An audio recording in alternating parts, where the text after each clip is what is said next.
Hey everybody, welcome back to my channel. I'm your host Arn Frost, and again we're back again for another deck profile weekly video, which is going to be part 2, which is Orfist.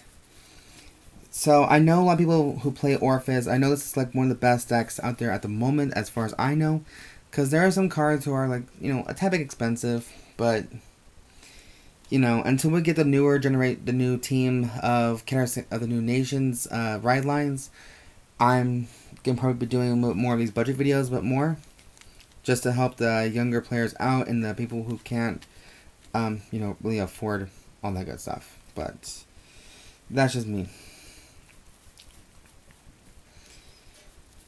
Okay, so without any further ado, let's start with the ride line, which is Orfist. So we have Cardinal Phovi for our grade 0. I don't know what the fuck this is, but this needs to go. Now. Go. Shoot. Shoot. And then, so, that one there. We have Cardinal Noid Routis for grade 1. Cardinal Cubisia for grade 2. And finally, Cardinal Deus Orfist. So this is your official ride line for the deck. You know, I know people want to choose Gravidia or the Aurora Battle Princess, depending on what combo you want to go with. But this one, to me, I like to stick with just one R-type alone. You know, because this is Orfist, and I think his own Cardinal series would be pretty nice to have. So, that's why I chose him. Now, my trigger lineup, of course, is the same as my other one for Zorga. So, this is just how I'm going to see it as, because I feel like this is going to work hella better as well. Like, in both my builds of Zorga and Orfist, I played the rainbow version because it has all the effect cards from draws, crickles, and fronts, which is the 10k shield, 20k shields, boosting 2000 power kind of thing. So all the good stuff acquired to it.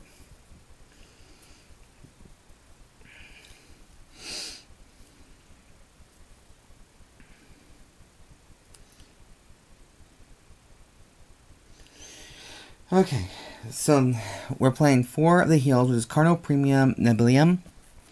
So 4 of her. 4 copies of Ameliorate Connector for draws. 7 crits, which is going to be Cardinal Draco Barbizonde. And then 3 copies of Aurora Battle Princess Lourus Yellow. And then, of course, a boy.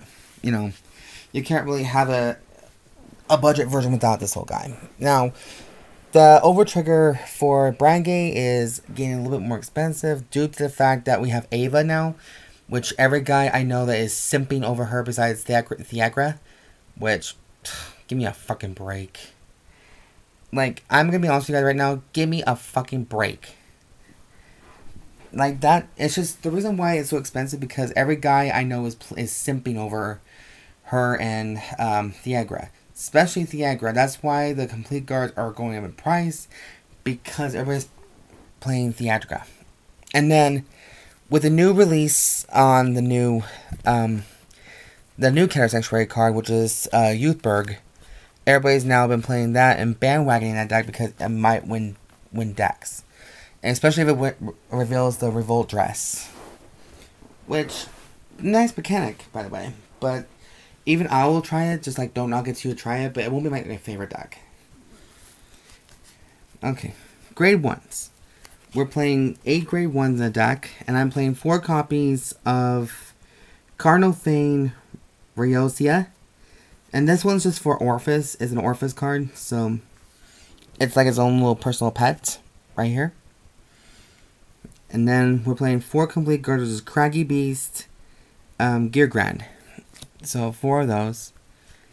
So yeah, I know this is probably not as much, and you're all probably thinking like I could do better, but I think this is the best one that you can get. Especially if you're gonna do Orfist. I want to do everything centered around Orfist. At least try to. So you can all be entitled to your opinion about it, but that's just me. Now, as far as grade 2s goes, I think grade 2 play is more better than a grade 3, but here it is. I am playing 4 copies of Cardinal Draco Culjameed So the Draco right here, just because I think it's a better option, and plus actually I'm just going to read its effect to make it more plausible. If your world is Dark Knight or Abyssal Dark Knight, this unit gets boost and an intercept from the back row. Good point. And also, if your world is Abyssal Knight, this unit gets 10,000 per 10k to the shield. So it's 15k right here. That's why. You know, this is a very good card to have in your deck, especially if you're going to... All you need is to have is Abyssal Dark Knight or Dark Knight in the field, and then this will be just your eye-opener. Right there.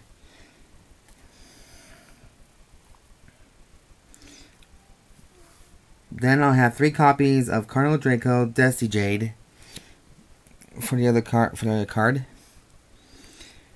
This card right here, I believe this is the strongest one too. If your world is Dark Knight, this unit gets 2k into 2k power. If it is Abyssal Dark Knight instead of Dark Knight, this unit gets 5k instead. At the end of the battle, this unit attack, retire 3 Shadow Army tokens and stand this unit. So it can stand another attack for that turn alone. Oh crap. Sorry guys, I've been working today. Okay.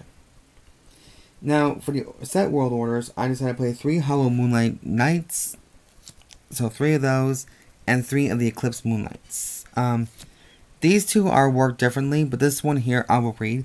Mainly the reason why I'm playing it, because when this card is put into the Aurora zone, call a Shadow Army token to your rearguard. Obviously. That's all it does. This will superior call a Shadow Army token.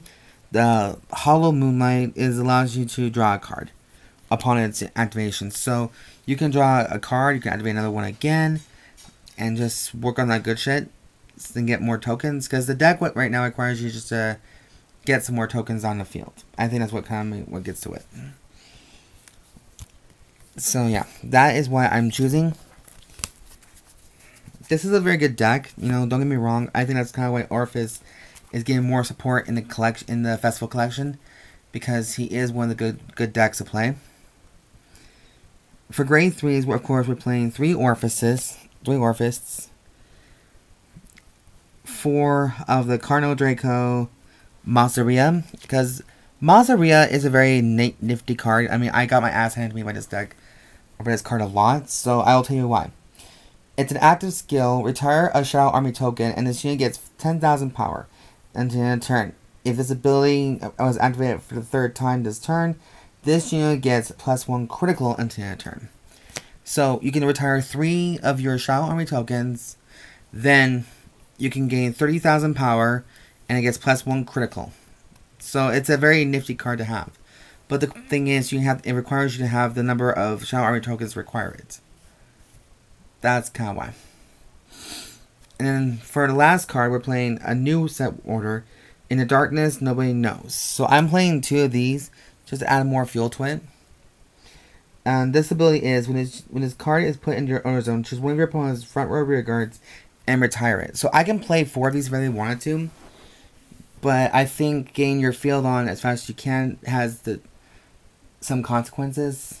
So that's kind of why I chose the grade 2 orders, because it'll help you speed the process up a little bit more. More better. God, I feel like I'm rushing this video so much that I don't even have time, but I'm trying to explain as much as I can with how the deck works and see what happens.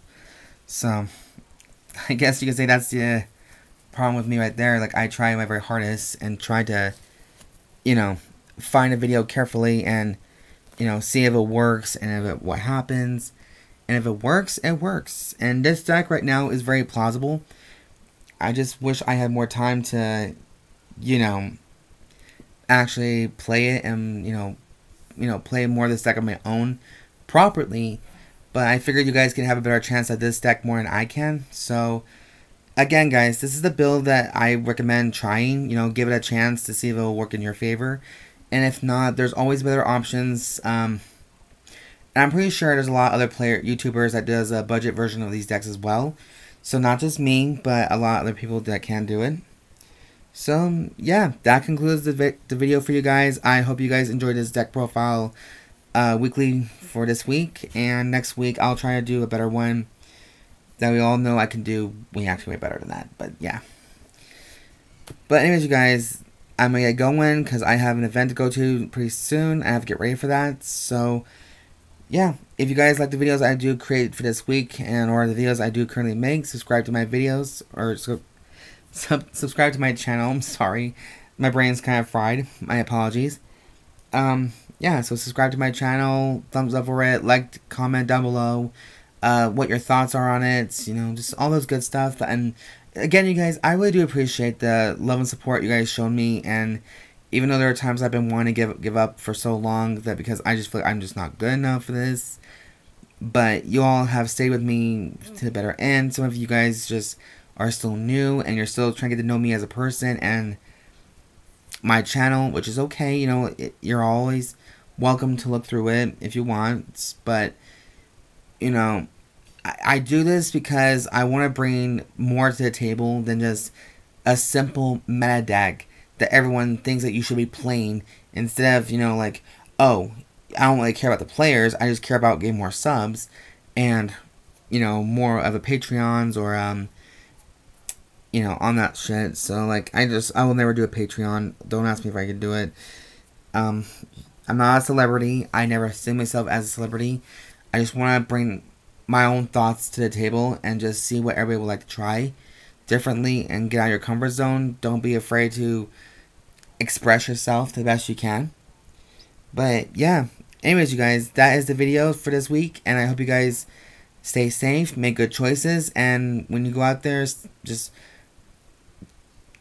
be careful. I know the world is kind of crazy at the moment, but I know we're strong people. Like, I'm not the Madrigal. It's just like, the magic is strong.